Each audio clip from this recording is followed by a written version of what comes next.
Yes, sir. আসসালামু আলাইকুম sir. ওয়ালাইকুম জি, আসসালাম। আমাকে শোনা যাচ্ছে স্যার? সালাম আলাইকুম স্যার।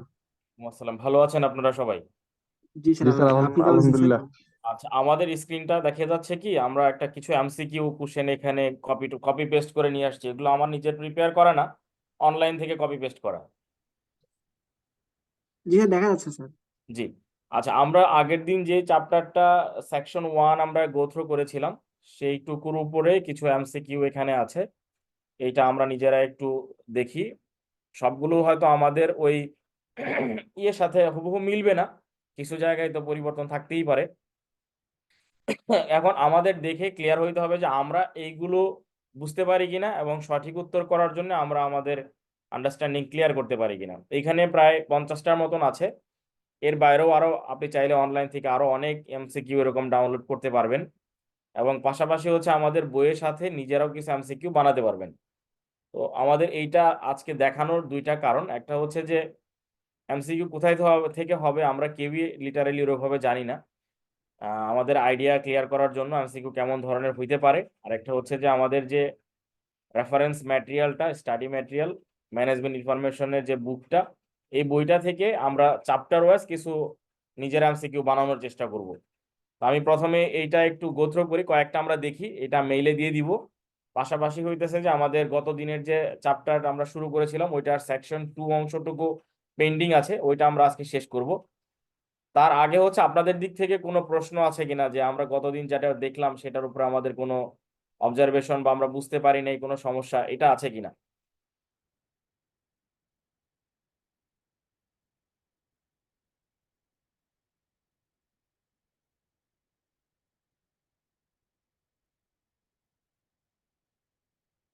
আচ্ছা, যদি আপনাদের কোনো প্রশ্ন ওরকম ভাবে না থাকে তাহলে আমরা যেটা করব, আমরা কয়েকটা এমসিকিউ স্টার্ট করি, দেখি। 1 নম্বরে যেটা আছে একটু দেখেন আপনারা, লেখা আছে প্রসেস ডাটা ইজ কল্ড। এখানে সঠিক উত্তরটা দেওয়া আছে, বাট আমরা নিজেরা একটু বোঝার জন্য বলি যে স্ক্যাটার্ড ডাটা সেটা তো ডাটা, আর যদি এটা গুছায় এটা সুন্দর করে প্রেজেন্ট করা হয় তাহলে হয় ইনফরমেশন। তাহলে process data is called information. নিচে যেটা দেওয়া আছে একটা ফিলিং করার জন্য গ্যাপ দেওয়া আছে, is the most basic element of data. তাহলে কোন অংশটা, আমরা আগের দিন দেখছিলাম যে সবচেয়ে স্মলেস্ট পার্ট হচ্ছে ক্যারেক্টার। তাহলে character is the most basic element of data, এটা আমাদের ওইখান থেকেই আসছে।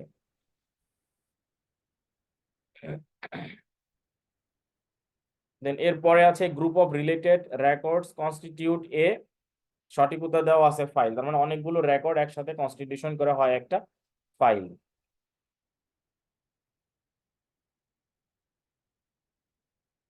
তাহলে ইনফরমেশন সিস্টেমের এখানে বলছে যে information system are composed of basic, কয়টা কম্পোনেন্ট ছিল আমাদের এখানে মনে আছে কিনা? তিনটা sir.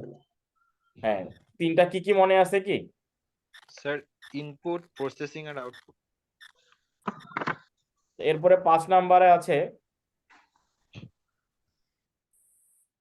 Human order taken by bypassed when using A অথবা এন, কারণ এটাতে কনফিউজ করার চেষ্টা করা হয়েছে। ট্রানজেকশন প্রসেসিং সিস্টেম, কারণ আমরা যখন কোনো সিস্টেমে এন্ট্রি দেই তখন সবার আগে ট্রানজেকশন প্রসেসিং সিস্টেমটাই প্রথমে এন্ট্রি দেই, তারপরে ওইখান থেকে আস্তে আস্তে ধাপে ধাপে অন্য অন্য কম্পোনেন্ট গুলো রেডি করা হয়। 6 নম্বরটা আমরা একটু দেখি।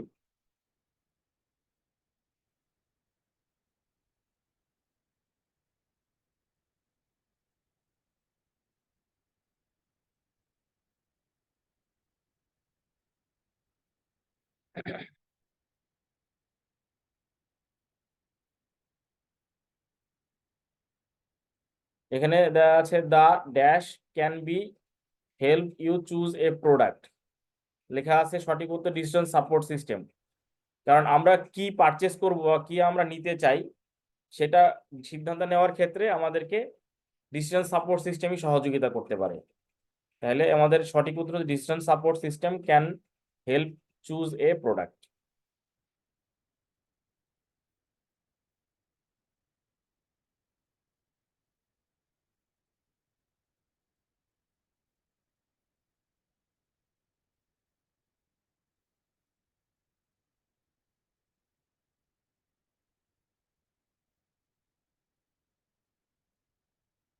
তো আমরা তো এগুলো মনে হয় বুঝতেছি, কোনো সমস্যা নাই, তাই না?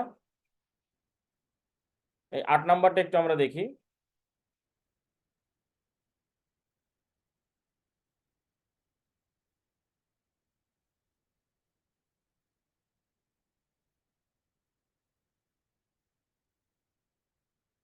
আট নাম্বারটা একটু আমাকে কেউ হেল্প করতে পারবেন বোঝার ক্ষেত্রে, যে আমরা আসলে সঠিকটা বুঝলাম কিনা।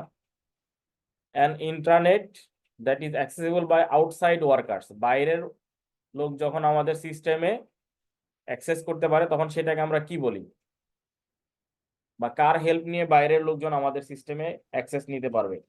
এক্সট্রানেট স্যার। হ্যাঁ, এক্সট্রানেটটা কেন হলো আমরা কি একটু বুঝায় বলতে পারবো কিনা?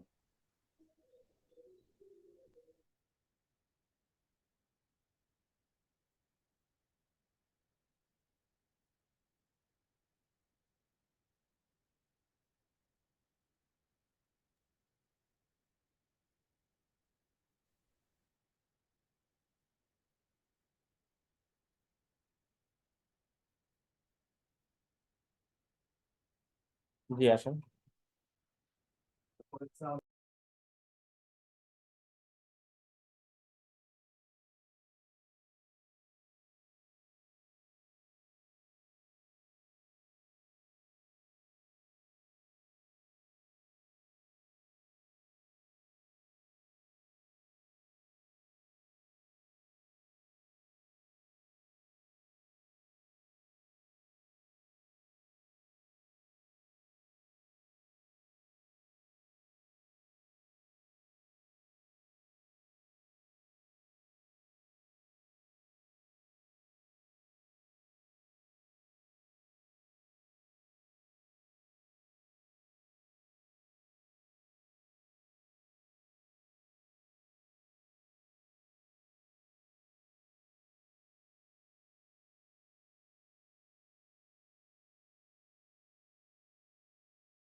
সরি, একটু ইন্টারাপশন হয়েছে।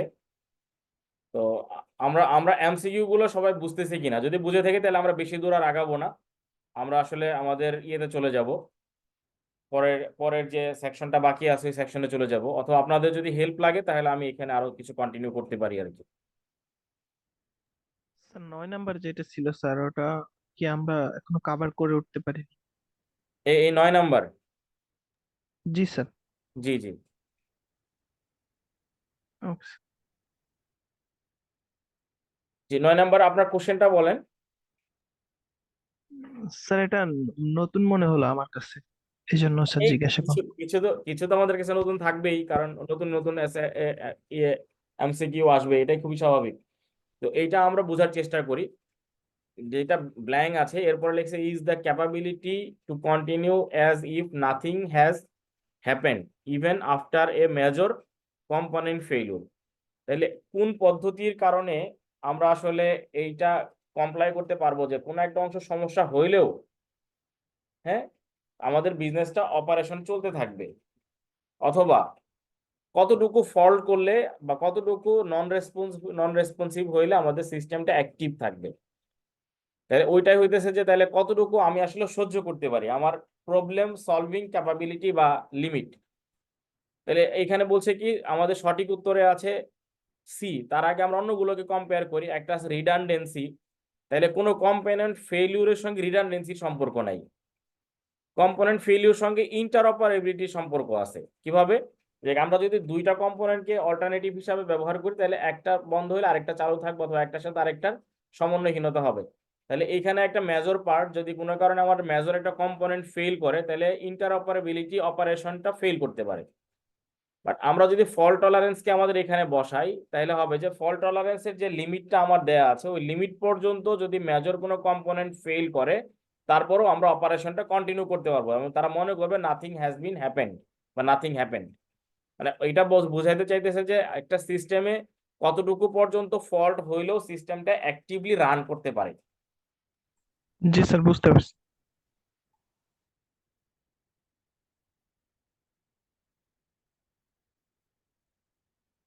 এরপরে আছে দেখেন 10 নম্বরে,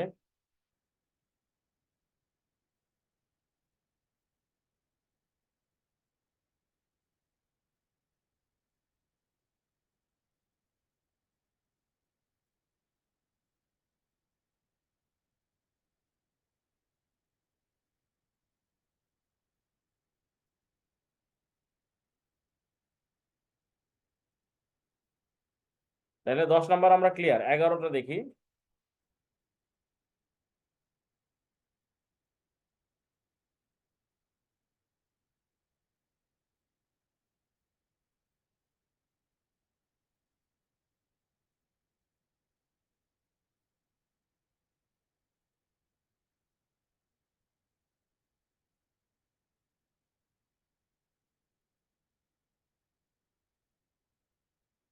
তারপর আপনারা দেখতে থাকেন, যদি কোথাও আমরা প্রবলেম ফেস করি আমরা সামনে ডিসকাস করে নিব বা আমাকে প্রশ্ন করবেন, আমি ডিসকাস করে যাব। Which of the following information system are used in the daily running of the business? মানে প্রতিদিনের বিজনেসে একদম প্রাইমারিলি যে সিস্টেমটা ব্যবহার করা হয় একটা হচ্ছে টিপিএস মানে ট্রানজেকশন প্রসেসিং সিস্টেম। এরপর আছে which of the following is not one of the 3 C's describing groupware. গ্রুপ ওয়্যারটা আমাদের ওইখানে আলোচনা করা হয় নাই সম্ভবত।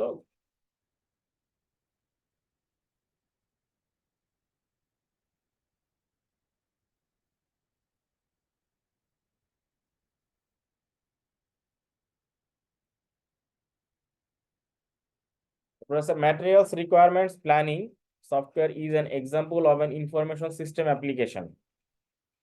কারণ আমার ম্যাটেরিয়াল রিকোয়ারমেন্ট লাগবে কোথায়? অপারেশনের কাজে লাগবে, মানে যখন ম্যানুফ্যাকচারিং করব বা অন্য ধরনের কোনো প্রোডাক্ট ডেভেলপমেন্ট করব, তাহলে ওইটা হচ্ছে যে আমাদের অপারেশন ম্যানেজমেন্টের একটা পার্ট।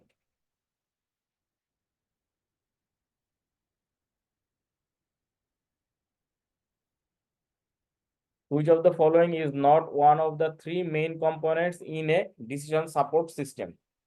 ডিসিশন সাপোর্ট সিস্টেমের মেইন কম্পোনেন্টের মধ্যে কোনটা পড়বে না?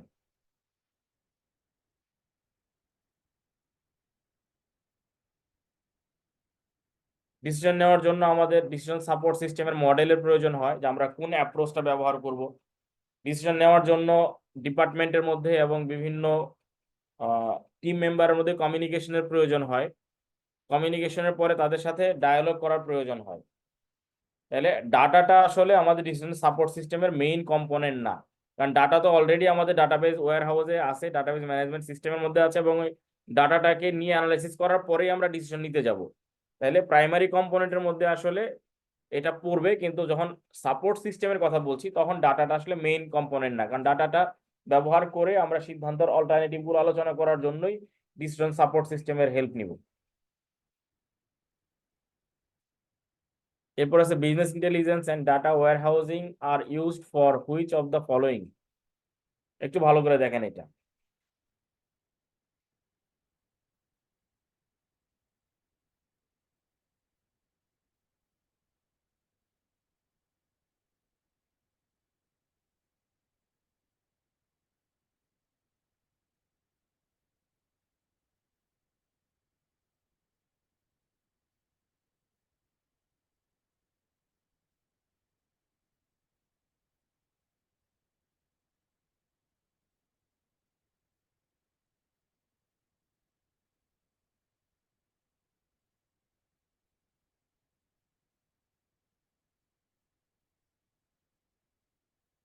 আমরা কি 17 নাম্বারটা বুঝতে পারছি? ক্লিয়ার? তাহলে স্যার আমরা হোয়াট ইফ সিনারি দ্বারা স্যার কি বোঝাইতেছে?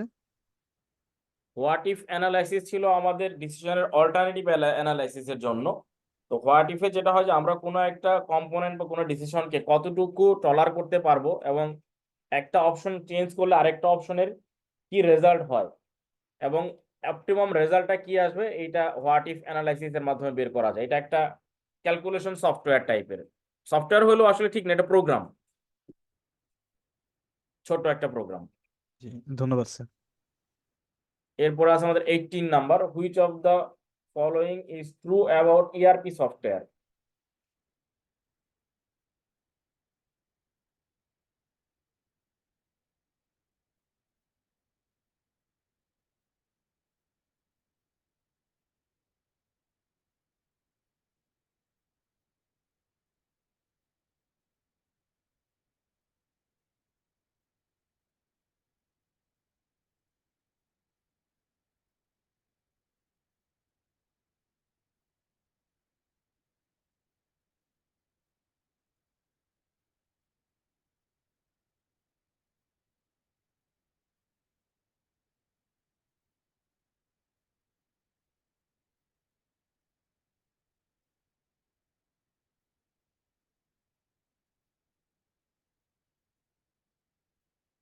টোয়েন্টি নাম্বার আছে what is the role of document image processing, সংক্ষেপে DIP system, conversion into digital format, product management, cash flow forecasting, producing customer invoices.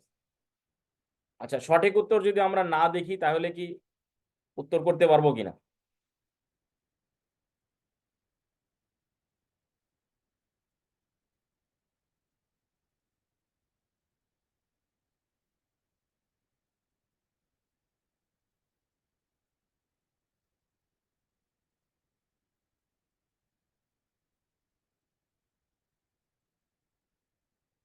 তারপর 21 আছে by side e commerce is the use of electronic communication for all business process, any electronically mediated communication between an organization and its stakeholder, an organization using electronic media to sell direct to its customer, an organization using electronic media to purchase from its supplier। তার মানে by side মানে শুধু এখানে total ই কমার্সটা বোঝানো হয় না, এটা একটা পার্টকে বোঝানো হয়েছে। এই জন্য বাই যেহেতু পারচেজের সঙ্গে রিলেটেড, আমাদের সঠিক অ্যান্সার হবে হয়তো ডি নাম্বারটা। স্যার আসসালামু আলাইকুম। ওয়ালাইকুম আসসালাম। স্যারের চেহারাটা একটু দেখি। একটু দেখে যাই স্যার।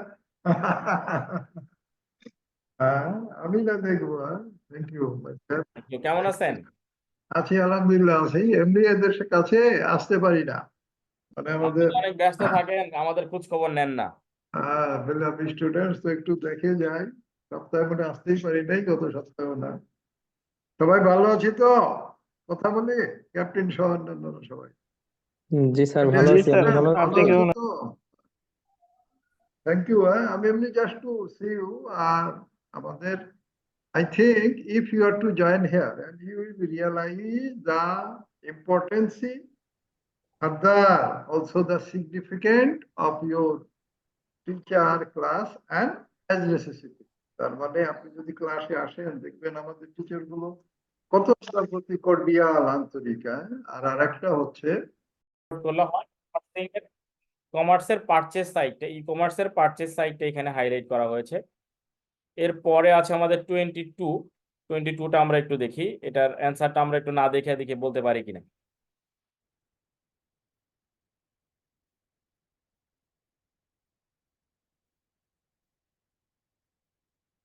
এখানে দেখেন আমাদের কয়টা পার্ট আছে।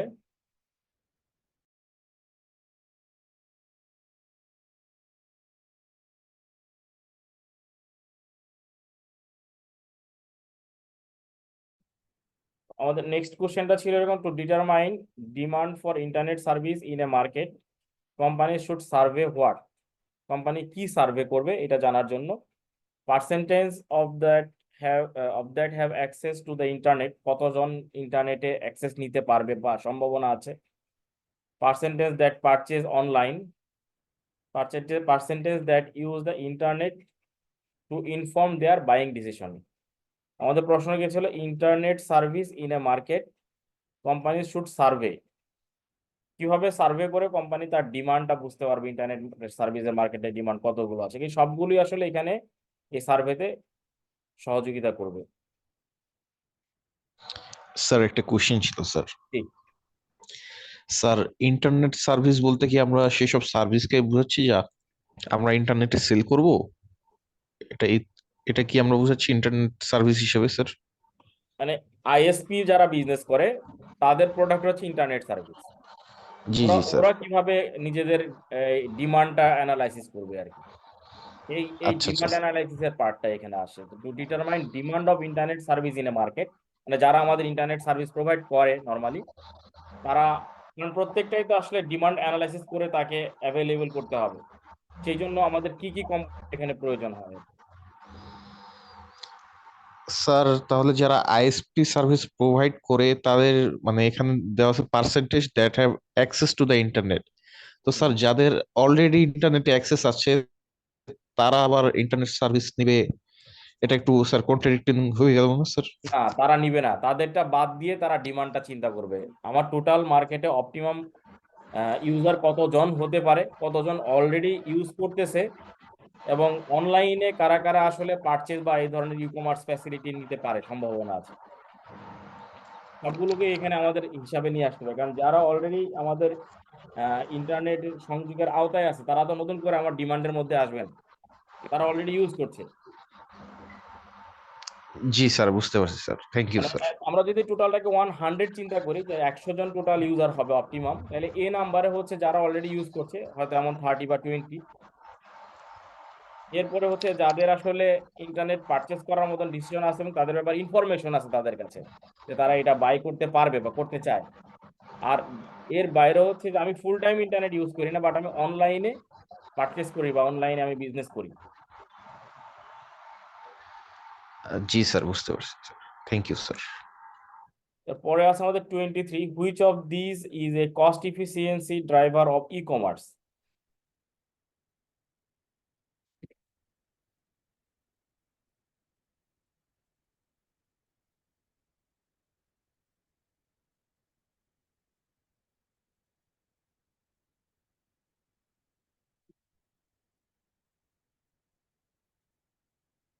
তাহলে এইটাও আমাদের কি কোনো প্রশ্ন আছে?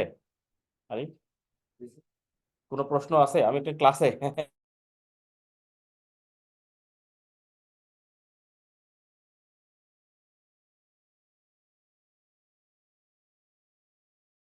ঠিক আছে, নাম্বার 23-তে তো আমাদের কোনো অবজারভেশন নাই বা কিছু বুঝতে সমস্যা নেই।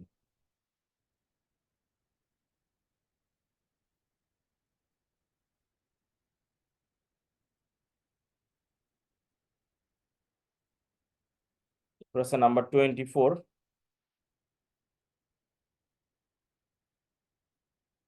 which of the following system component is responsible for ensuring that the system is working to fulfill its objective?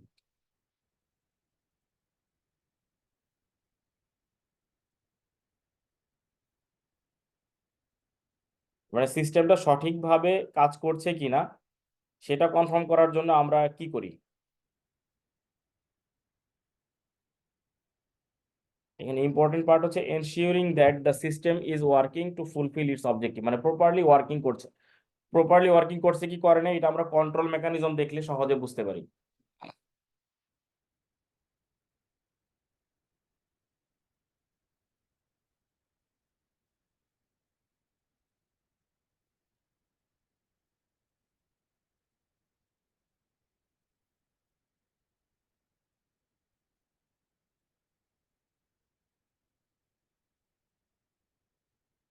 In terms of a system, finished products and information are examples of, তাহলে যে কোনো একটা সিস্টেমে কি থাকবে, input output processing এগুলো থাকবে, মানে ইনপুট থাকবে, প্রসেসিং থাকবে, আউটপুট থাকবে, তারপরে প্রয়োজন হলে ফিডব্যাকও থাকতে পারে। আর এখানে বলছে যে in terms of system finished products, তাহলে ফিডব্যাক কিন্তু ফিনিশড প্রোডাক্টস না, এটা রিমার্কস। ফিনিশড প্রোডাক্ট হচ্ছে আমাদের আউটপুট।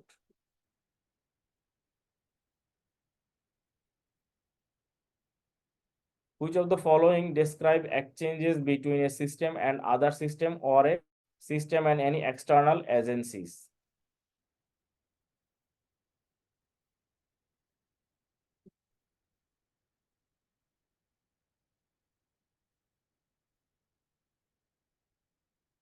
একটু 26 কে আমরা একটু বোঝার চেষ্টা করি। ইন্টারফেসের মিনিংটা যদি আমাদের জানা থাকে তাহলে অনেক সহজে আমরা এটা বুঝতে পারবো।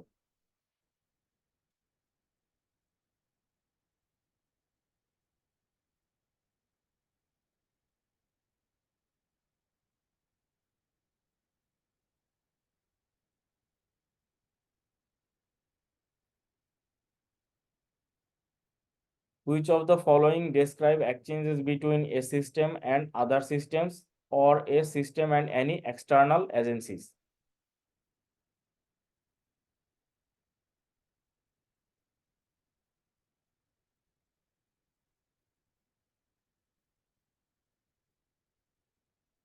আচ্ছা, যেহেতু প্রশ্ন নেই ধরে নিলাম তাহলে আমাদের এটা ক্লিয়ার। 27,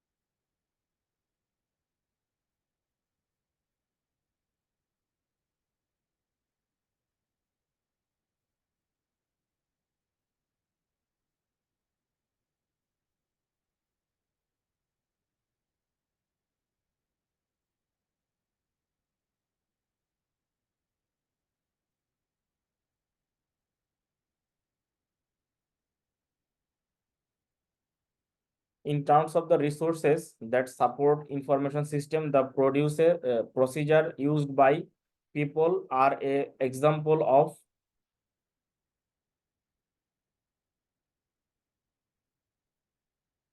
আমরা একটু প্রশ্নটা বোঝার চেষ্টা করি, তাহলে হবে কি এগুলো মুখস্থ করা লাগবে না, আমরা এমনিতেই খুব সুন্দর করে বুঝে যাব এবং সঠিক উত্তরটা আমরা করতে পারবো।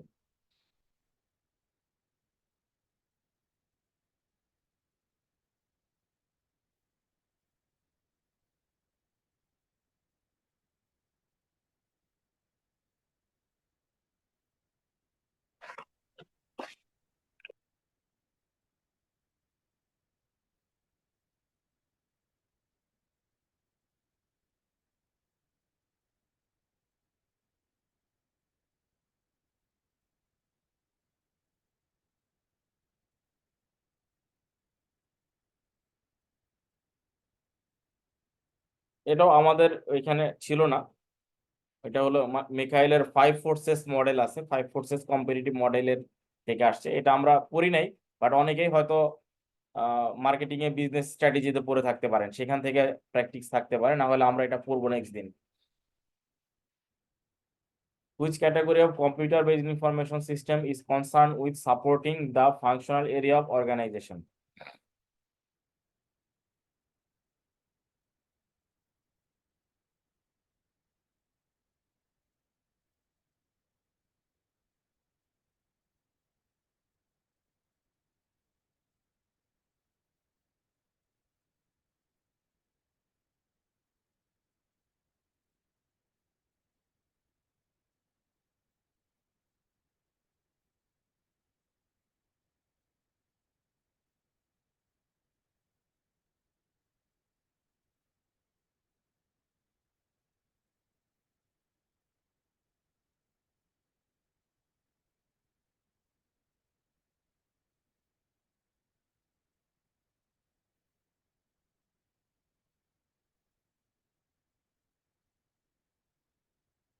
আমরা তো কোনো রেসপন্স পাচ্ছি না, তাহলে কি আমাদের সবার কনসেপ্ট ক্লিয়ার? স্যার তাহলে তো খুবই ভালো।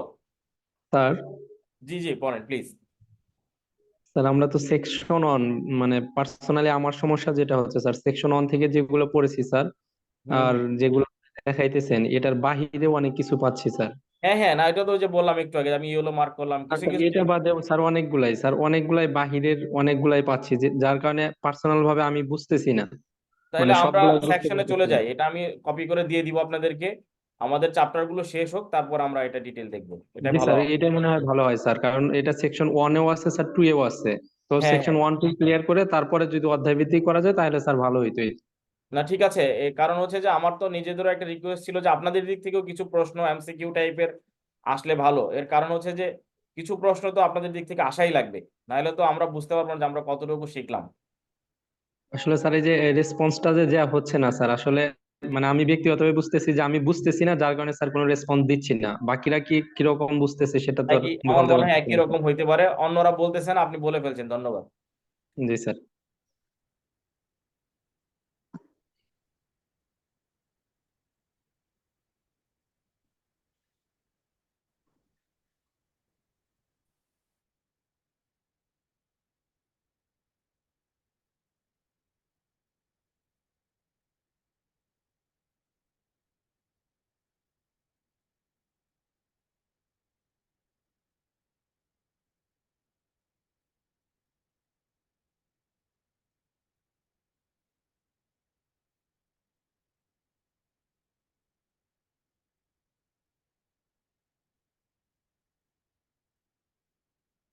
আমরা লাস্ট ক্লাসে সেকশন 1টা মোটামুটি দেখার চেষ্টা করেছি। কিছু অংশ আমরা দেখেছি, কিছু অংশ আমরা দেখার সুযোগ পাইনি, কারণ ওই 1 ঘন্টা 1.5 ঘন্টার ক্লাসে সবকিছু দেখে ফেলা যাবে না। যতটুকু আমাদের কাছে মনে হয় যে ইম্পর্টেন্ট বা আমরা দেখা প্রয়োজন, খুবই ইম্পর্টেন্ট এরিয়া, এইগুলো আমরা একটু হাইলাইট করার চেষ্টা করি। তো আমাদের আজকের সেকশন 2 কনসেপ্ট হচ্ছে ফাউন্ডেশন কনসেপ্ট। এটা হচ্ছে কম্পোনেন্টস অফ ইনফরমেশন সিস্টেম। তাইলে আমরা আগে একটু সিস্টেমের ডেফিনেশনটা শিখি। এখানে মার্ক করা আছে, দেখেন, কালার করে রেখেছি আমি আগেই। A system is a system is defined as a set of interrelated components with a clearly defined boundary working together to achieve a common set of objectives by accepting input and producing outputs in an organized transformation process. আমরা একটু এই ডেফিনেশনটা মুখস্থ করার চেষ্টা করি, এটা আমাদের পরবর্তী অনেক জায়গায় এটা কাজে লাগবে। আমরা একটু চেষ্টা করি 1 মিনিটের মধ্যে একটু ভালো করে বোঝার।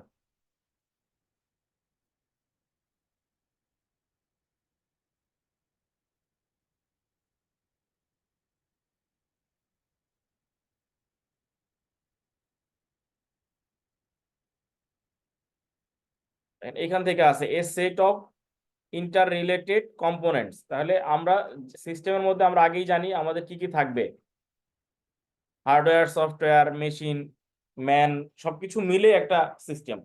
তো তাহলে এই সিস্টেম বলছে a set of interrelated components. তাহলে এগুলো হচ্ছে আমাদের hardware component, including process flow with a clearly defined boundary working together. তাহলে এই সবগুলো একসাথে কাজ করবে to achieve a common set of objectives by accepting input and producing outputs in an organized transformation process. তাহলে অর্গানাইজ বলছে এই কারণে যে একবার একভাবে করলে হবে না, একই নির্দিষ্ট ফ্রেমে বা একই নির্দিষ্ট ফ্রেমওয়ার্কে, গাইডলাইনে বা একই প্রসেসে কমপ্লিট করতে হবে। প্রসেস ডিফারেন্ট হলেও সিস্টেম হবে না, কারণ সবকিছু এখানে যেন সিঙ্ক্রোনাইজ হয় এবং একটা সেট অফ অর্ডার একসাথে ইন্টার রিলেটেড হয়ে কাজ করে। তাহলে আমরা আবারও যদি ডেফিনেশনটা বোঝার চেষ্টা করি, a set of interrelated components with a clearly defined boundary working together to achieve a common set of objectives by accepting input and producing outputs in an organized transformation process. তাহলে এইখান থেকে আমরা দেখছি যে আমাদের সিস্টেমের কয়েকটা বেসিক ফাংশন আছে। বেসিক ফাংশনের মধ্যে কি কি আমরা এমনিও জানি সবাই, ইনপুট, প্রসেসিং, আউটপুট।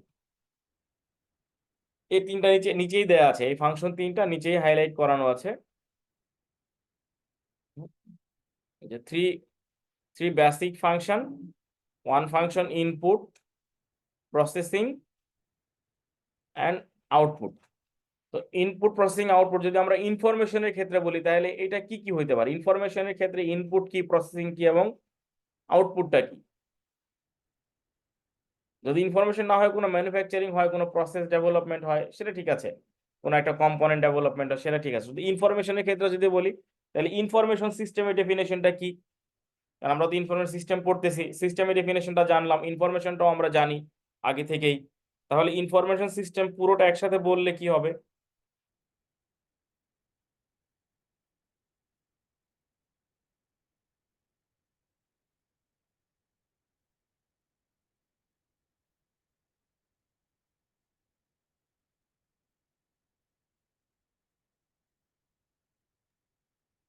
আমাদের কি খুব কঠিন স্যার মনে কি মানে ইনপুট অফ মানে ইনফরমেশন বা ইনপুট অফ ডেটা, তারপর processing of information and data, and output of information এরকম হবে ইনফরমেশন সিস্টেমটা কম্পোনেন্টস?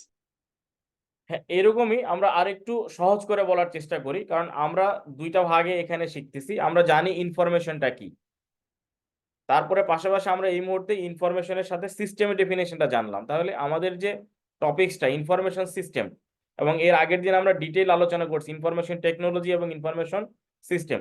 টেকনোলজির থেকে ইনফরমেশন বড় না ছোট এটাও আমরা আলোচনা করছি। তো আমরা একটু ওই জায়গাটা মনে করার চেষ্টা করছি যে ইনফরমেশন সিস্টেমটা কি, আমাদের সবার আইডিয়া ক্লিয়ার হওয়া দরকার। একদম আমরা আমাদের ভাষায় বলি, সমস্যা নেই। আর আমরা যদি শুধু ডেফিনেশনটা ক্লিয়ার হতে চাই, হোয়াট ইজ ইনফরমেশন সিস্টেম, আমাদের একটু পরিপ্রয়োগ মানে পরিপূর্ণ ইয়ে থাকা দরকার, এটার উপর কনফিডেন্ট থাকা দরকার।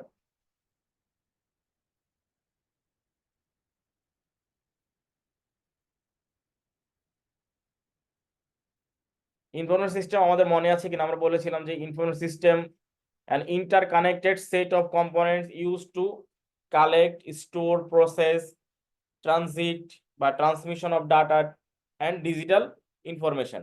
তাহলে আমাদের যে কতগুলি কাজ ইনফরমেশন রিলেটেড, ডাটা কালেক্ট করা, স্টোর করা, প্রসেস করা, ট্রান্সমিট করা এবং এই ডিজিটালি এই ইনফরমেশনগুলোকে মেনটেন করা, পুরো প্রসেসটা হচ্ছে আমাদের ইনফরমেশন সিস্টেম। তাহলে ইনফরমেশনের রিলেটেড যে কাজগুলো হয় সবগুলো আমাদের ইনফরমেশন সিস্টেমের মধ্যে কভার করে। এবং এইখানে এই পুরো প্রসেসটা করার জন্য আমাদের কি কি লাগবে? Collection of hardware, software, data, people and process. এখানে আমাদের হার্ডওয়্যার লাগবে, যেই মেশিনের মাধ্যমে আমরা কাজটা করব। সফটওয়্যার লাগবে for instruction, learning, machine learning system. পাশাপাশি হচ্ছে এটার জন্য আমাদের ডেটা লাগবে যেটা আমরা প্রসেস করব। এটা পরিচালনা করার জন্য পিপল লাগবে, কারণ কোনো সিস্টেমই ফুললি পিপলের হেল্প ছাড়া চলতে পারে না। দেন হচ্ছে একটা প্রসেস ডেভেলপমেন্ট দরকার। তাহলে ইনফরমেশন সিস্টেমের পুরো ইলাবোরেশনটা, সরি পুরো ডেফিনেশনটা আমরা আমাদের ভাষায় যদি বোঝার জন্য বলি, ইনফরমেশন রিলেটেড সমস্ত কাজকর্ম এবং এটার সঙ্গে রিলেটেড অ্যাসোসিয়েট কম্পোনেন্টস। তাহলে an information system is an interconnected set of components used to collect, store, process and transmit data and digital information. তাহলে এটা কিভাবে কাজ করবে? It's a collection of hardware, software, data, people and process that works together to perform a common or a useful or purpose. এইভাবে যদি আমরা আমাদের information সিস্টেমটাকে মনে না রাখি, তাহলে হচ্ছে সিস্টেমের ডেফিনেশনের সাথে ম্যাচ করাতে গেলে বিভিন্ন সময় আমাদের মানে আমরা সব জানি কিন্তু ইনস্ট্যান্ট সঠিক উত্তর করতে গেলে ভুলও হইতে পারে। কাজে আমাদের কনসেপ্টগুলো একদম ক্লিয়ার হওয়া দরকার।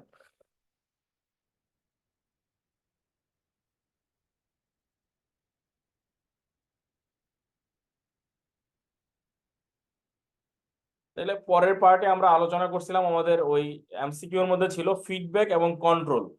তো ফিডব্যাকটা আমরা কোন পর্যায়ে প্রয়োজন হয়? ফিডব্যাকের প্রয়োজন হচ্ছে আমরা যখন কোনো পারফরমেন্স কমপ্লিট করি, ওই পারফরমেন্সের রেজাল্টটা হচ্ছে আমাদের ফিডব্যাক। একদিকে এটাকে আমরা আউটপুট বলছি যেটা প্রোডাক্ট, আর ওই প্রোডাক্টের উপরে আমাদের যদি কোনো অ্যানালাইসিস রেজাল্ট থাকে সেটা হচ্ছে ফিডব্যাক। তাহলে feedback is data about the performance of a system. For example, data about sales performance আর feedback to a sales manager. আমি এটুকু হাইলাইট করি তাহলে বুঝতে সহজ হবে। Feedback is data about the performance of a system. তাহলে যদি আমাদের এমসিকিউটা এমন হয় যে হোয়াট ইজ ফিডব্যাক, তাহলে আমাদের সঠিক উত্তর কি হবে?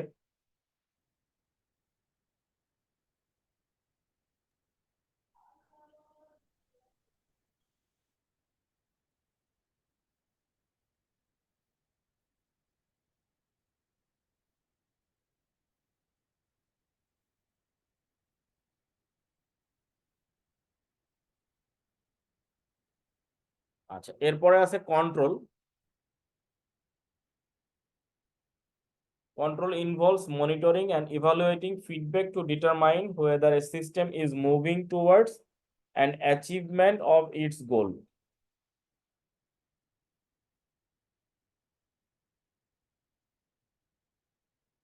তো আমরা তাহলে ফিডব্যাক সম্বন্ধে একটু জানলাম এবং কন্ট্রোল জানলাম। যখন ফিডব্যাক এবং কন্ট্রোল একসাথে ফাংশনিং হয় সিস্টেমের মধ্যে, তখন এটা অন্য নামে বলা হয়। তাহলে উপরের লাইনে আছে system with feedback and control functions is sometimes called a cybernetic system.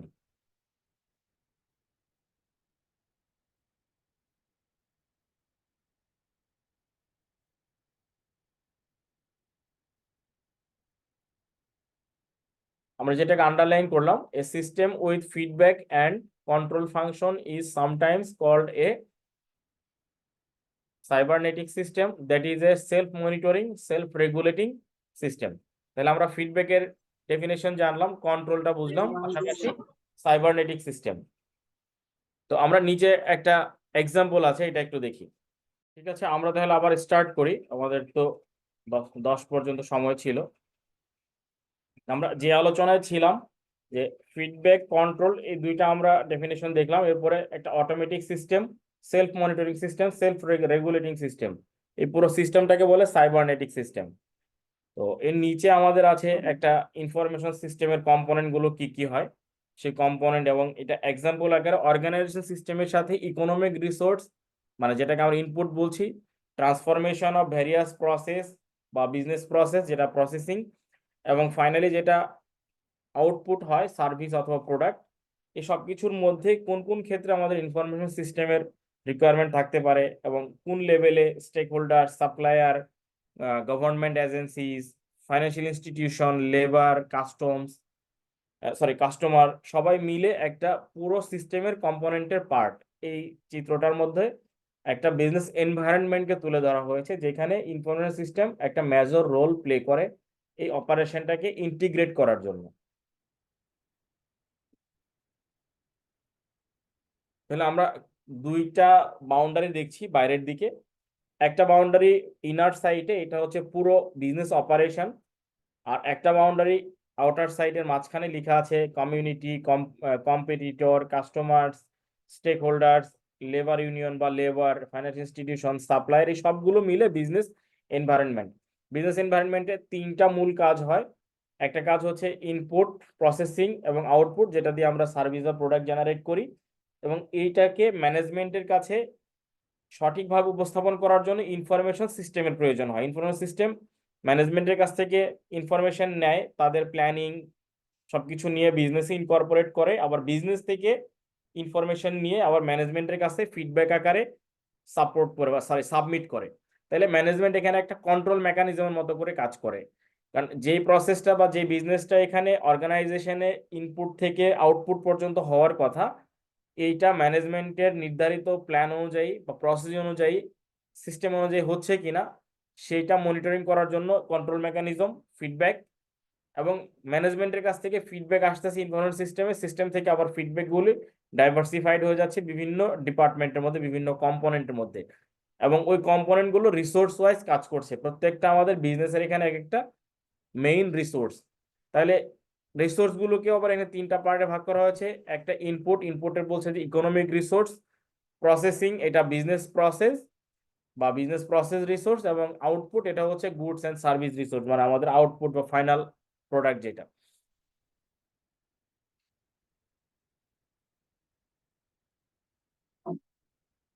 তো যেই সিস্টেমই আমরা অর্গানাইজেশনে অ্যাপ্লাই করি না কেন, প্রত্যেকটা অর্গানাইজেশনের সিস্টেমগুলো সেপারেট হয়, এবং এখানে বিভিন্ন কনস্ট্রেইন্ট থাকে বা বিভিন্ন ধরনের এনভায়রনমেন্টকে কনসিডার করে প্রসেসটাকে, বিজনেসকে ডেভেলপ করে নিতে হয়।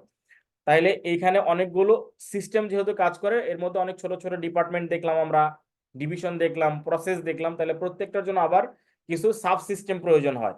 তাহলে এখানে নিচে বলা আছে organisation themselves consist of many subsystems such as departments, division, process team, হ্যাঁ, তারপরে হচ্ছে আদার ওয়ার্ক গ্রুপ। তাহলে প্রত্যেকটা অর্গানাইজেশনে আমরা যখনই কোনো সিস্টেমকে দেখছি, তখন এর মধ্যে কিছু সাবসিস্টেম থাকছে, এবং সাবসিস্টেমগুলো কমপ্লিটেড হয়ে একটা অর্গানাইজেশন সিস্টেমে পরিণত হচ্ছে। তাহলে ফাইনালি অর্গানাইজেশনের অ্যাডাপটিভ সিস্টেম এবং ফাইনালি অর্গানাইজেশনের ক্যাপাবিলিটি, মডিফিকেশন এবং ডিমান্ড, এই সব কিছু ডিপেন্ড করে তার রিকোয়ারমেন্ট এবং এনভায়রনমেন্টের অ্যানাদার চেঞ্জের উপরে। এনভায়রনমেন্টের চেঞ্জের উপরে তার অনেক পলিসি, তার সফটওয়্যার, তার পেরিফেরাল ডিভাইসেস, নেটওয়ার্কিং সিস্টেম বা ফিডব্যাকের উপর ভিত্তি করে তার নতুন করে সিস্টেম ফাংশন মডিউল ডেভেলপ করা, অ্যাপ্লিকেশনের টাইপ চেঞ্জ করা, ডিপার্টমেন্ট রিঅ্যারেঞ্জ করা বা এন্ড ইউজার গ্রুপের রিকোয়ারমেন্ট অনুযায়ী সবকিছু প্রোডাক্টকে বা সার্ভিসকে আবার রিঅর্গানাইজ করা। তাহলে এই যে আমাদের ইনপুট, প্রসেস এবং আউটপুট, এই প্রক্রিয়াটা অনেকগুলো সাবসিস্টেমের উপর ডিপেন্ড করে, ওয়ার্ক গ্রুপের উপর ডিপেন্ড করে, প্রসেস টিম মেম্বারের উপরে এবং ডিভিশনের উপরে, এবং এইগুলো কখনোই ফুললি কি বলে ইন্টারচেঞ্জ থাকে না, কখনো কখনো চেঞ্জ করা লাগে। এবং আমাদের ক্ষেত্রে যেটা হয় যে এনভায়রনমেন্টের উপরে এবং ইন্টার রিলেটেড কম্পোনেন্টের উপর ভিত্তি করে বিভিন্ন সময় ডিসিশন এবং রিকোয়ারমেন্ট পরিবর্তন হয় এবং চেঞ্জেস গুলো হয়। তাহলে আমরা নিজেরা বোঝার জন্য ক্লিয়ার করি যে আমাদের উপরে যে চিত্রটা আমরা দেখে আসছি কিছুক্ষণ আগে, এখানে বিজনেস এনভায়রনমেন্টের মধ্যে বিজনেসের মূল কম্পোনেন্ট হচ্ছে তিনটা: ইনপুট, প্রসেসিং এবং আউটপুট। এইটা করার জন্য আমাদের ইনফরমেশন নিয়ে সাবসিস্টেম ডেভেলপ করতে হয়। ইনফরমেশন সিস্টেম ম্যানেজমেন্টের কাছে ইনফরমেশন প্রোভাইড করে কন্ট্রোল মেকানিজম গুলোর আন্ডারে, এবং কন্ট্রোলের উপর ভিত্তি করে ম্যানেজমেন্ট আবার ফিডব্যাক নেয়। ফিডব্যাক কখনো অল্টারনেটিভ হয়, কখনো আসলে অ্যাজ ইট ইজ থাকে ফিডব্যাক, যদি কোনো চেঞ্জেস রিকোয়ারমেন্ট ডিমান্ড না করে। তাহলে এই এত কিছু জানার পরে আমাদের জানা দরকার ইনফরমেশন সিস্টেম একটা মডেল বেস কাজ করে। তাহলে এই যে মডেল বেস কাজ করে, এই মডেলটাকে আমাদের বিভিন্নভাবে people, hardware, software, data, network, এরকম বিভিন্ন রিসোর্স দিয়ে এই পুরো সিস্টেমটা ডেভেলপ করা, পুরো ইনফরমেশন সিস্টেমটা গঠন করা।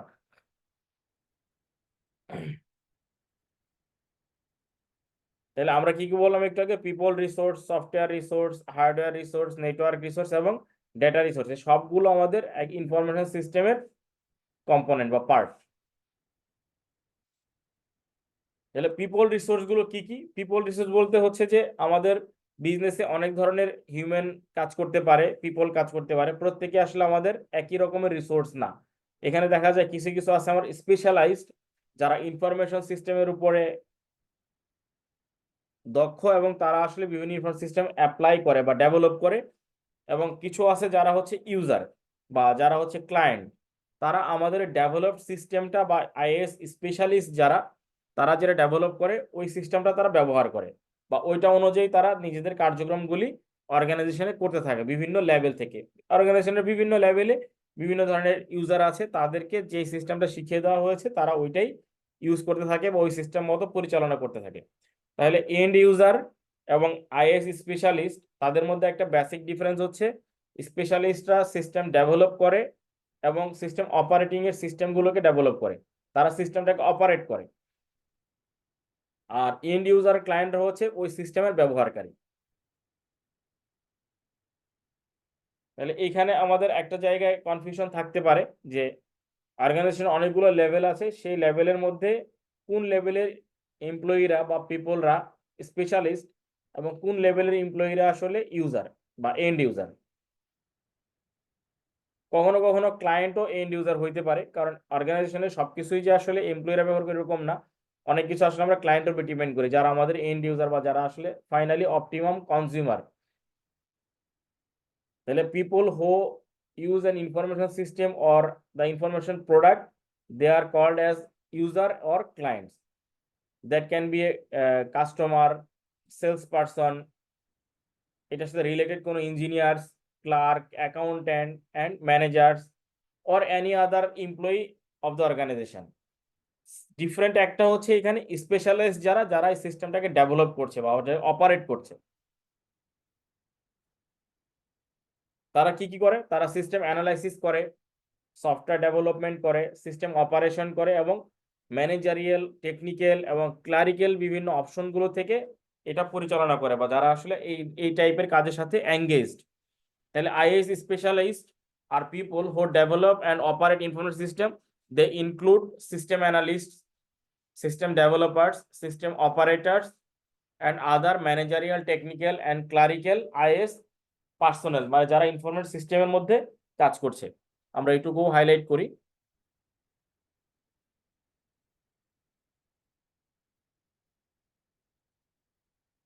নেক্সট আছে আমাদের, আমরা পিপল রিসোর্সটা জানলাম, তারপর আছে আমাদের হার্ডওয়্যার রিসোর্স বা সফটওয়্যার রিসোর্স। হার্ডওয়্যার রিসোর্সটা মানে সিরিয়ালে আগে আছে।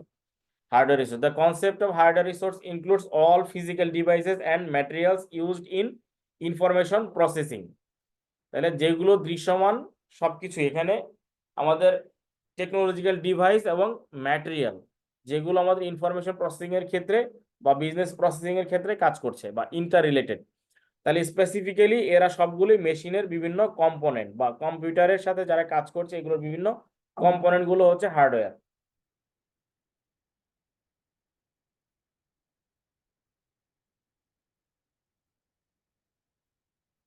তো কম্পিউটার হার্ডওয়্যারের সাথে কাজ করে দুইটা পার্টে সবগুলো কম্পোনেন্ট, একটা হচ্ছে কম্পিউটার সিস্টেম যেগুলো কম্পিউটারের বিভিন্ন কম্পোনেন্ট, এবং আরেকটা হচ্ছে কম্পিউটার পেরিফেরালস যেগুলো কম্পিউটারের সাথে সংযুক্ত হয়ে আদার সাপোর্ট সিস্টেমকে ডেভেলপ করে। তাহলে computer system which consists of central processing unit containing microprocessors and a variety of interconnected peripheral devices such as printers, scanners, monitor, and any other devices, handheld devices, laptop. And computer peripheral গুলো কি কি? Keyboard, electronic mouse, trackball, stylus pen, image scanner, এই টাইপের যে peripheral কাজগুলো করা যায় সংযুক্ত হয়ে সেগুলো হচ্ছে কম্পিউটার পেরিফেরাল ডিভাইস। আর কম্পিউটার একটা হচ্ছে কম্পিউটার সিস্টেম আর একটা কম্পিউটার পেরিফেরাল, এই দুটো মিলে হচ্ছে হার্ডওয়্যার রিসোর্সেস। হার্ডওয়্যার রিসোর্সের সাথে আবার আমাদের একই কারণে প্রয়োজন হয় যে মিডিয়া দরকার হয়। মিডিয়া কেন দরকার? কারণ মেশিনে আমরা যে ইনফরমেশন প্রসেস করব বা যে ইনফরমেশন এন্ট্রি ডাটা ইনপুট দিব, ইনপুট দিতে গেলে আমাদের একটা ক্যারিয়ার প্রয়োজন হয়, যে এক জায়গা থেকে ডাটার এক জায়গায় কপি করে নিয়ে যাওয়া বা ডাটা স্টোরেজ করে রাখা, রিট্রাইভ করা, ডাটা ব্যাকআপ রাখা, এইগুলোকে আমরা বলছি মিডিয়া ডিভাইস বা মিডিয়া রিসোর্স। মিডিয়া রিসোর্স গুলো অনেক আগে যেমন ছোট ছোট মিডিয়া রিসোর্স ছিল, ফ্লপি ডিস্ক ছিল, এখন এগুলো চলে না, দেখতেও পাওয়া যায় না। ম্যাগনেটিক টেপ ছিল, এই পর্যন্ত পাওয়া যায় না। অপটিক্যাল ডিস্ক এখন কিছু পাওয়া যায়, প্লাস্টিক কার্ড পাওয়া যায়, এবং হচ্ছে যে আমাদের এখন এইচডিডি এসডিডি যেগুলো পাওয়া যায়। তাহলে এখানে মিডিয়ার একটা বড় পার্ট আছে, কারণ ইনফরমেশন সিস্টেম এক জায়গা থেকে আরেক জায়গায় ক্যারি করার জন্য বা ব্যবহার করার জন্য মিডিয়া একটা আমাদের লাগবে। তাহলে আমরা পিপল রিসোর্স জানলাম, হার্ডওয়্যার রিসোর্স, এরপর আছে সফটওয়্যার রিসোর্স। সফটওয়্যার রিসোর্স আসলে সফটওয়্যার কত ধরনের আমরা এটা জানি। সফটওয়্যার মূলত দুই ধরনের, একটা হচ্ছে সিস্টেম সফটওয়্যার, একটা অ্যাপ্লিকেশন সফটওয়্যার। এর বাইরেও কখনো কখনো সফটওয়্যারের মতো করে কিছু ডিজাইন ডেভেলপ করা হয়, যেটা অনেকে আমরা মনে করি সফটওয়্যার, বাট এটা হচ্ছে বিভিন্ন প্রসিজার।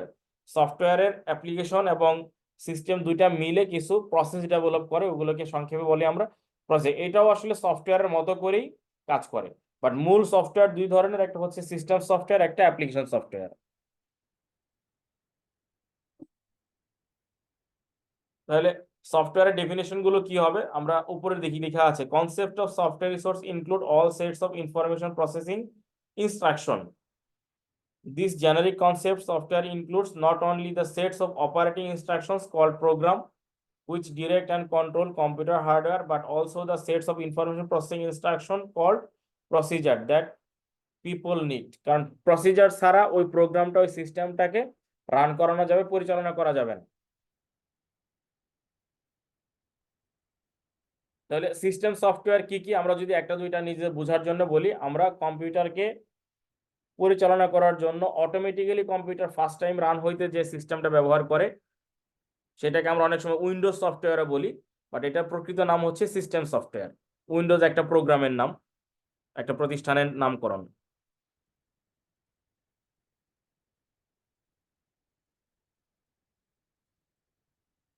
নেক্সট আছে ডেটা রিসোর্স।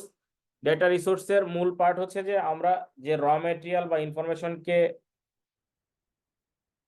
প্রসেস করব, কালেক্ট করব, স্টোর করব বা ট্রান্সমিট করব, পুরো পার্টটাই ডাটা রিসোর্সের কাজ। কারণ আমাদের এই সিস্টেমটা পরিচালিতই হয় ডেটাটাকে প্রসেস করার জন্য, প্রিজার্ভ করার জন্য, কালেক্ট করার জন্য, ডাটা মাইনিং করার জন্য।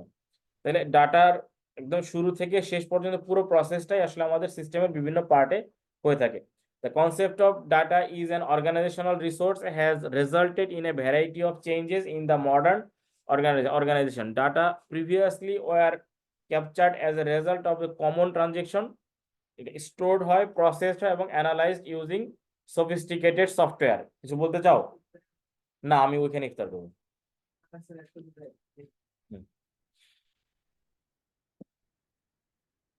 So using sophisticated software application that can reveal complex relationship among sales, customer, competitors and markets. তাহলে ডাটাটা তো আসলে বিভিন্ন এন্ড থেকে আসবে, সবগুলো এন্ডের মধ্যে রিলেশনশিপ এস্টাবলিশ করা, এবং এটার মধ্যে কোনো রিলেশনশিপ থাকলে এটাকে সলিউশন করার পার্টটা হচ্ছে আমাদের এইটার সফটওয়্যারের মাধ্যমে ডাটা রিসোর্স ম্যানেজমেন্ট।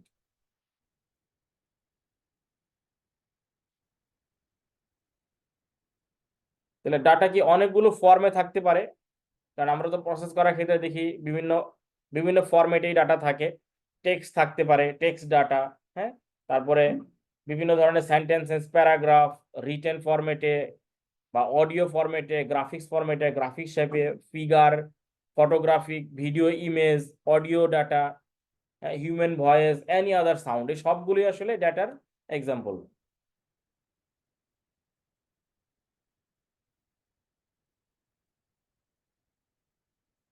তাহলে আমরা তিনটা রিসোর্স সম্বন্ধে প্রাইমারি জানলাম: পিপল রিসোর্স, হার্ডওয়্যার রিসোর্স এবং ডেটা রিসোর্স।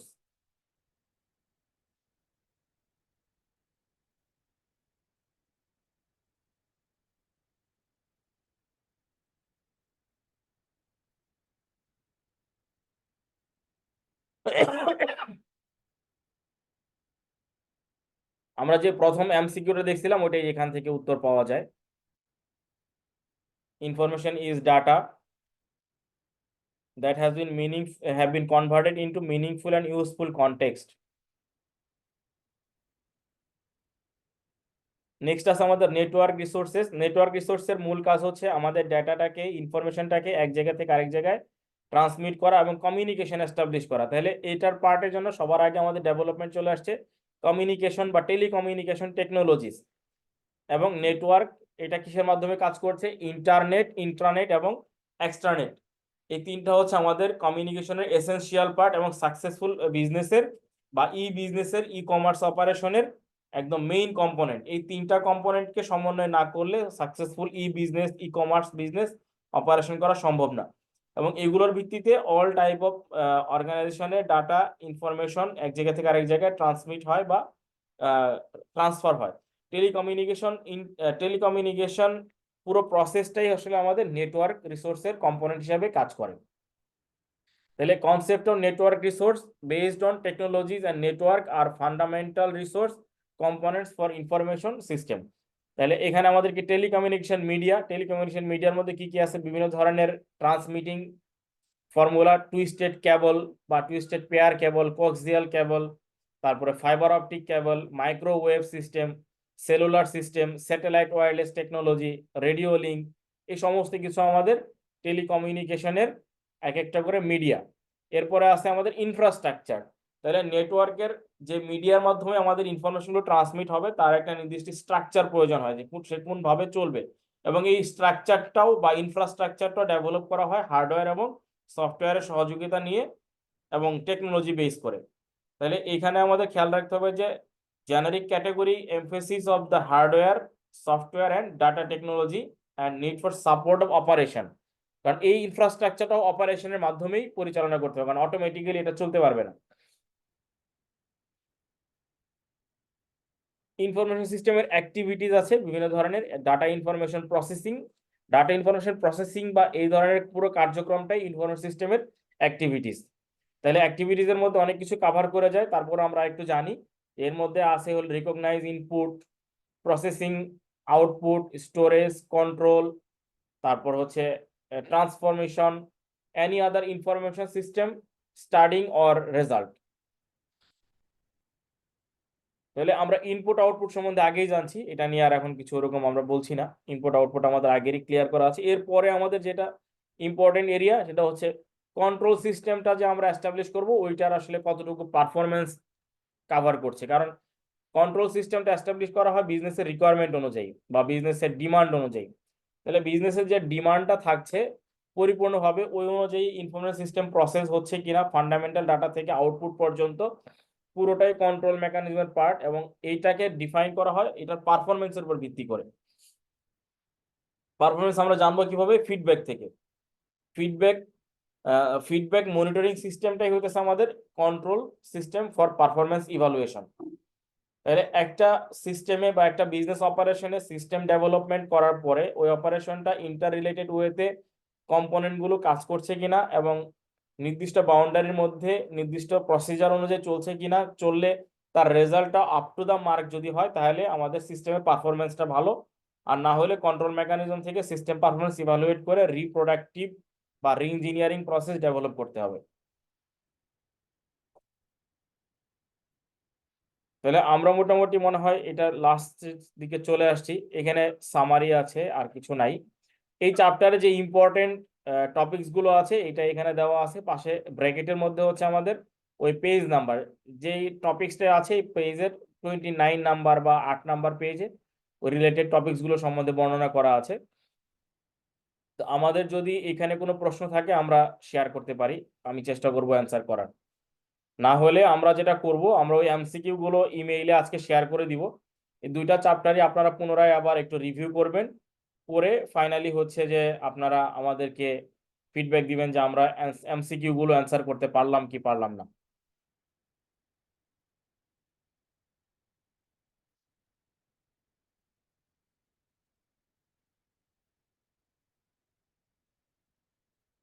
ঠিক আছে, বুঝতে পারছেন আপনারা?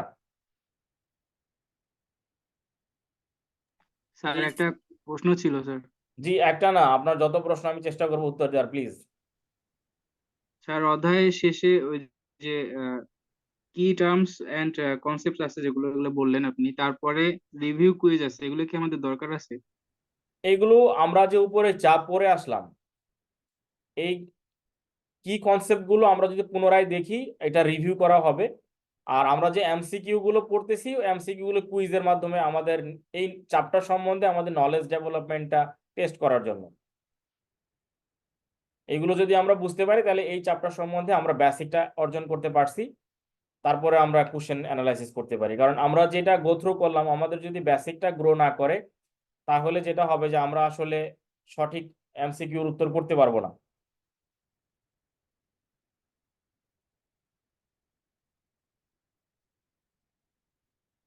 মানে আমাদের এই চ্যাপ্টারটা আরো একবার পড়তে হবে, আপনারা আরো একবার নিজেরা বাসায় একটু গো থ্রু করে দেখেন। দেখার পরে আমরা যদি আলোচনা করি তাহলে আমরা দেখবো যে আমাদের কোথায় সমস্যা আমরা ফাইন্ড আউট করতে পারবো। না হলে ফাইন্ড আউট করাটা আসলে খুব মুশকিল। আমি বলে যাচ্ছি, আপনারা দেখতেছেন, কিন্তু আপনি তো রিভালুয়েট করতেছেন না যে আমি এটা পুরোপুরি বুঝতেছি কিনা। ওইটুকু সময় আপনার হাতে এই মুহূর্তে নেই।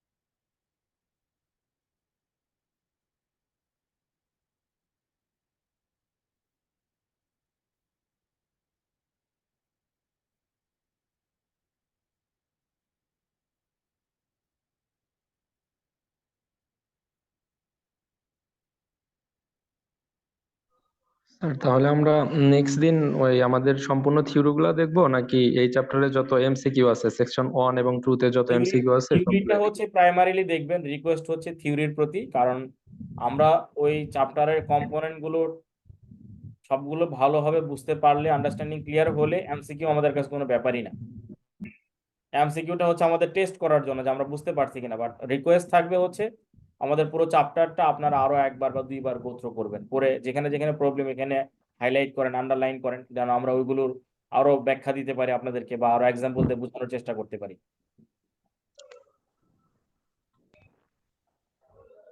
ওকে স্যার, ঠিক আছে। জি, আমাদের কি আজকে আরো ক্লাস আছে নাকি একটা করেই ক্লাস এখন? একটা করি স্যার। তাহলে আমরা ক্লোজ করতে পারি, হয়তো আমাদের তো টপিক শেষ হয়ে গিয়েছে। স্যার একটা বিষয়ে একটু প্রশ্ন ছিল জি স্যার। প্লিজ। স্যার বলতেছিলাম যে আপনি তো পড়ানোর সময় আমাদের যে পিডিএফটা হাইলাইট করলেন, স্যার ওই হাইলাইটেড পিডিএফটা যদি আমাদের দেন তাহলে আমাদের জন্য একটু বুঝে বুঝে ওই ফোকাস পয়েন্টটা মনে করে করে পড়তে একটু সুবিধা হয়। এইটা গত দিনের মেইলে আপনাদেরকে দেয়া আছে, আমি আবারও আজকে মেইল করে দিচ্ছি। স্যার মানে হাইলাইট করার পরেরটা আমি আর কি এটা বলতেছিলাম, যদি হাইলাইটটা কেটে দিয়ে থাকেন তাহলে আর না প্রয়োজন না নেই না না, স্যার। কেটে কেটে দেওয়া হয় না, যা আছে এই এই হুবহু তাই আছে। আপনার মেইলে ওকে দেখেন স্যার, এই ডকুমেন্টটাই আছে। ওকে স্যার, ওকে স্যার, জি ধন্যবাদ স্যার। জি, ঠিক আছে। ঠিক আছে, তাহলে আমরা ক্লোজ করছি। হ্যালো স্যার, জি বলছি স্যার এমসিকিউ গুলো কি মেইল করবেন? জি জি, মেইল করে দিব অবশ্যই। হ্যাঁ, থ্যাংক ইউ স্যার। জি। ঠিক আছে তাহলে, থ্যাংক ইউ। স্যার আসসালামু আলাইকুম। আসসালামু আলাইকুম ওয়া রাহমাতুল্লাহি ওয়া বারাকাতুহু। আসসালাম